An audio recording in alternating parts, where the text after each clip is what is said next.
Hello guys, I am back after a very long hiatus, and I'm ready to keep doing Splatoon.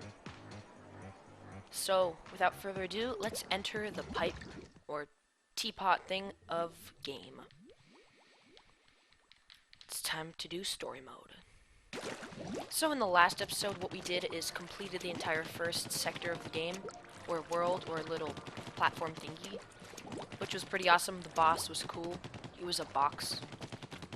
Yeah, sounds really exciting. Anyway, I was being a little bit sarcastic, and I just died, so that was bad. Yeah, I don't think I showed that before. You can actually fall off and die, and then you have to go all the way back, but it's not that much time. So this next area is like a skate park, and it may seem really weird. You think that oh, okay, over here, this is the first one, or maybe up there. But actually, the first level in this area is up this little ramp, up this ramp too, and apparently I can't swim, so I have to go all the way back. Right here. Yeah, this is the first one. As you'll notice, it's the fourth level. In the last episode, I did 3. And yeah, Gusher's Gauntlet, Take to the Skies. This sounds like a fun level. I cannot wait to see. And apparently there are those bullet thingies, which you can kill. They kind of charge at you, and they kill themselves. So, they're not really that hard of a challenge. Also, this is really interesting music. I just really wanted to comment about that. My first time playing through the game, I was like, wow. So here's some balloons and enemies. Pretty easy to kill. And pop the balloons for extra points. He's like, what? Where am I? Right, on the launch pad. These guys are kind of interesting. These are like mini versions of the final boss. Well, not the final boss. That I would not have spoiled that. Those are mini versions of the first boss, except they have a little octopus thing on the back of them. And basically all you have to do is shoot that to kill them. This part I will most likely die at. Actually, I'm not sure. I usually don't. Nope, I think I'll survive. Yes! Yeah, really easy. These are like... I'm not sure if these were in the other levels. Were they? No, they weren't. These are just things that you shoot, and then they start to go up. And they're really good for platforming. Anyway, here's a lot of them. And the thing here is, you're going to use them to kill all these guys. It's very exciting, because you get to see them watch. I mean, you get to watch them get stuck in your ink. Up here, you just want to go off that launch pad. And here's where we will find the first scroll. If you go up there, you can just get some points. Should I do it? Or no? Yeah, I'll do it. I just want to get points, so I can level up, and the game will be easier, because of armor upgrades. So up here, you'll be able to take that path to get to the Zapfish. If you go this way, well, it's not really that hard to find, but up here is the 4th scroll. And it's really easy to get to, so you don't have to worry about being good or anything at platforming. You can just kind of ride up and get to it. Here's the first Zapfish. He looks, I don't know, he looks calmer than the others. But now he's getting all scared and confused. Let me just collect him. Well, I actually didn't know that. I already beat the game, and I still didn't know that that bubble can grow back. That's cool. Onward time. This is my keyboard, or gamepad. Let me see, scrolls, blah, blah, blah, blah, stuff that doesn't matter. Okay, let's go to the next level. 5. Floating Sponge Garden. Sounds awesome. 2. I don't know, I just like the name for all the levels in this game. Seems like they actually think it through. And this one includes sponges. And it also includes something called a sponge. Right here. It looks normal, but then you shoot it and then it gets all huge. And my favorite part about them is in the beginning of this level, you can go back here, turn into a squid, and try to ride up here. And you'll notice he just can't go through it. And the look on his face is just priceless.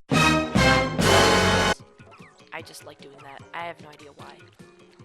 It's a waste of time, but it's a good waste of time. Quoted by me, 2016.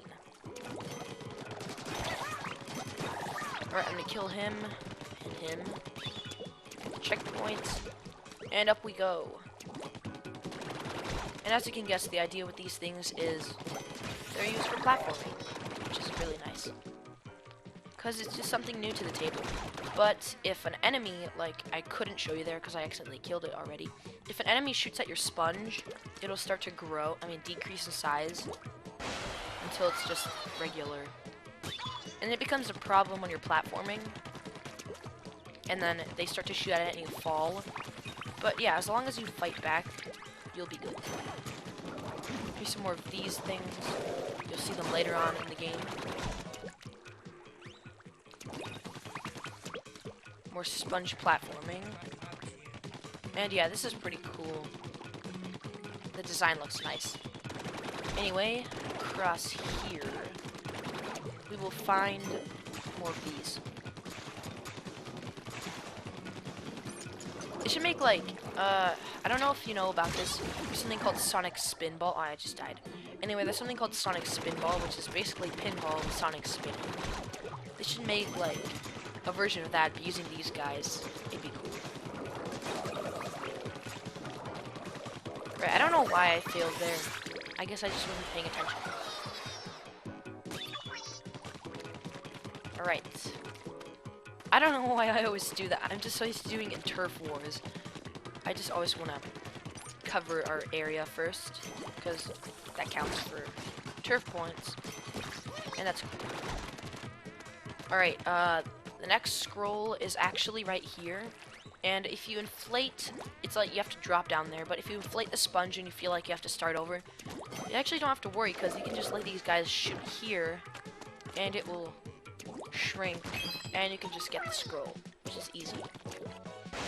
However, if you do kill those enemies, kill all the enemies, and make the sponge really huge, and you can't make it, I think you'll have to start over. But most likely you haven't killed them up there. At least up to this point. Tires, they look nice. Especially when they're covered in ink, they get all shiny. Alright, this part is a very deadly part too, because as I said before, they can start shooting at you. And yeah, you just need to avoid it. It's really easy. Yeah, that guy's the main problem, but I'll show you how to fight back. Basically, you want to make all the sponges big. And then choose a path as a squid so he can't find you. Go all the way around, and he's a pile of meat. A Japanese lunch, as you may. This is a really awesome part too. It's basically, I just love this. You can just shoot at the enemies with a cannon. I think you can even save the zapfish from here. Yeah, you can, but it'll probably grow back. And I don't know why I missed that. That was a pretty easy thing to do. Here's another sponge. I don't know why why it wasn't fully inflated, but it's fine. And there it is, number 5, Zapfish. What time is it? 9?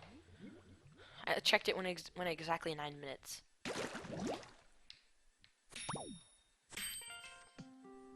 Alright, there it is. Terrifying biology of the inkling. Strength, stuff, sponge. Is that sponge? Okay, this one's really interesting. I didn't read it when I first got it. But yeah, there it is. Episode